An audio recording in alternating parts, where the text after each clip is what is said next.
Welcome to the video lecture series in History Class 12th. Today, we will be discussing about third chapter which deals with kinship, caste and class in early societies between 600 BCE to 600 CE. In this chapter, we will deal with four subtopics. Those are Mahabharata historical resource, kinship and marriage, social differences, resources and status. Now, let us discuss about Mahabharata, a historical resource which gives an insight into social life, political life, economic life and religious life. In addition, the topic contains the critical edition of Mahabharata, who wrote Mahabharata, handling of Mahabharata as a historical resource and Mahabharata as a dynamic text. Mahabharata is a great Indian epic which gives an insight into the social, economic, political and religious history of ancient India. Besides narrating about Kurukshetra war and the fate of the Kaurava and Pandava princes, the Mahabharata contains much philosophical and devotional material in the form of Bhagavad Gita. What does it tell about the social life of ancient India? As far as information about ancient social life is concerned, the Mahabharata is a very important historical resource. It tells us about the fourfold Varna ashram system in which society was divided into four classes. Those were Brahmanas, Kshatriyas, Vaishya and Shudra. The Mahabharata also tells us about the ideal occupational rules laid down for these four classes. Prescriptions were often reinforced through Mahabharata stories to get these rules enforced. But these norms were not always followed. Example is Karna, Eklavya and Parshuram. Parshuram, who being a Brahmana, was expected to teach and preach and perform sacrifices, but instead he took to warfare, which was the duty of a Kshatriya. Mahabharata also tells us about the ashram system, types of marriages, role of guru and status of women in ancient society. About political life, the Mahabharata tells us about the emergence of kingdoms like Kuru and Panchal, about kings' absolute powers, about political conspiracies to gain power and also about rules and regulations of warfare. As far as ancient economic life is concerned, the epic insists that economic activities like agriculture, trade and commerce should be conducted on the basis of division of labor, and it was king's foremost duty to promote economic activities, and trade and commerce was well organized. This epic gives an insight into the religious life also. The epic gives information about Vedic gods and goddesses and also about the emergence of new gods and goddesses like Vishnu, Brahma, Durga, etc. It tells us about theory of incarnation, rituals and sacrifices, cycle of birth and death, etc. Maurice Winternitz, a famous historian of Indian literature, wrote about Mahabharata. Just because the Mahabharata represents more of an entire literature and contains so much and so many kinds of things, it gives us an insight into the most profound depths of the soul of the Indian folks. Now, the critical edition of Mahabharata. An ambitious project of preparing a critical edition of Mahabharata began in 1919 under the leadership of V.S. Sukthankar, which took around 47 years to complete.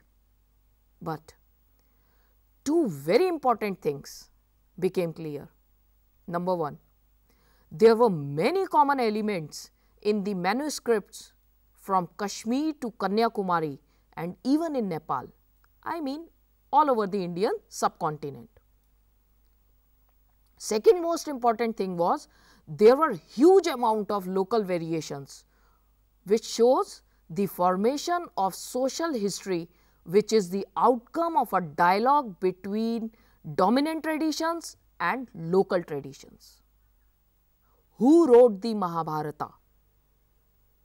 The original story of Mahabharata was probably composed by charioteer bards known as Sutas, who went to the battlefield along with kings and composed poems about their victories and their bravery. These compositions were orally circulated.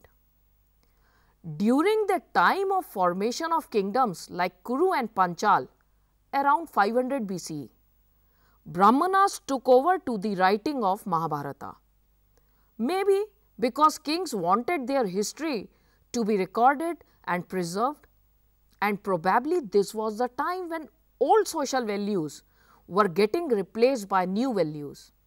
As we can see in Draupadi's marriage to 5 Pandava brothers, when Drupad, father of Draupadi, objected to this marriage, sage Vyas tried to convince him by telling that the Pandavas were in reality incarnation of Lord Indra, whose wife had been reborn as Draupadi. Sage Vyas narrated another incident about a young woman whose prayers were fulfilled by Lord Shiva in the form of 5 Pandavas. After this, Drupad consented to the marriage. What does this suggest then? This suggests that maybe polyandry. Polyandry means a type of marriage in which a woman has more than one husband. So, this suggests that maybe polyandry, which was once common among ruling class, now fell into disfavor amongst the Brahmanas who recorded, reworked and developed the Mahabharata. Around 200 BCE to 200 CE, there comes another phase, that is, when Lord Vishnu was gaining prominence and Krishna, who is one of the most important characters of Mahabharata, is being identified as one of the incarnation of Lord Vishnu. Between 200 CE to 400 CE, large preachy sections resembling Manu Smriti were added, which were probably added later. So, a text which originally had 10,000 verses grew to comprise about 1 lakh verses or shlokas. In literal tradition, sage Ved Vyas is known as the composer of Mahabharata. Now comes handling the Mahabharata as a historical resource. Generally, historians agree that the Mahabharata was meant to be a dramatic, moving story. Early Sanskrit texts call it Itihas. Itihas means history. So, some historians are of the opinion that the memory of an actual conflict among brothers was preserved in the narrative part and preachy part was added later on. Whenever historians analyze any text, certain elements are being considered by them, like the language of the text, whether it is written in common man's language like Pali and Prakrit, or in Sanskrit, which was the language of the elite class. Now, here in case of Mahabharata, though Sanskrit is used, but this Sanskrit is much simpler than the Vedic Sanskrit. So, it becomes a bit tough to understand that for which social class it is written. Secondly, historians try to find about the author whose opinions and ideas shape the text, and also about the possible date of composition or compilation, and the place where they may have been composed. After all these assessment, the historians ascertain its historical significance. Now, in case of Mahabharata, this is again a difficult task, since its versions are found in other regional languages with regional variations, and it was composed over a period of about 1000 years. So, definitely not composed by a single person. So, historians usually classify the contents of this present text under two heads. Section 1 containing the narrative part which has stories with often a social message, and second section containing prescriptions about social norms. Now, dynamism in Mahabharata.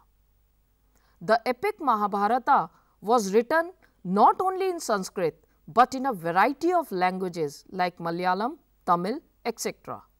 Many stories that originated and circulated in a particular region got incorporated in the Mahabharata text. At the same time, the central story was often retold in different ways. It got relived through plays, dance, and other forms of performing arts, and was depicted in sculpture and paintings. Mahabharata is still a moving and dynamic text.